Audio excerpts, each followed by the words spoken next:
Shadow Foreign Secretary David Lammy's speeches have been targeted by protesters several times since the October 7 pro-Palestine protesters have accused David Lammy of being complicit in the genocide of Palestinians after disrupting. The Shadow Secretary of State for Foreign, Commonwealth and Development was making the keynote address at an Institute for Public Policy Research event on Tuesday night. One protester in the audience, who stood up while he was talking holding up a banner, shouted, "You have taken £70,000 from a pro-Israeli lobbyist and 8 days later you abstained, you personally abstained on the vote." As security began to escort her, she shouted, "You are complicit in the genocide of Palestinian people." It is believed that the protester was referring to money donated by Gary Loebner last year. Around half a dozen protesters stood up one by one to accuse the politician of taking dirty money. "How many children have to be killed in Israel before you stop arming Israel?"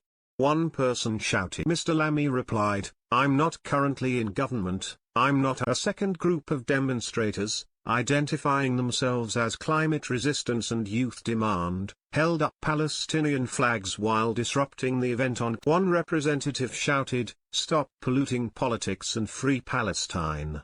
The protesters then began chanting "Free, Free, Palestine" before switching to David Lammy, "Blood on your hands." Reports suggested that police attended but said they would not intervene as it was a civil matter. The venue's security removed the protesters after about half. Lammy hit back at the protesters who said companies were damaging the climate. He said, "We have all been calling for a ceasefire, and we all look forward to meeting our climate commitments if we get a Labour government."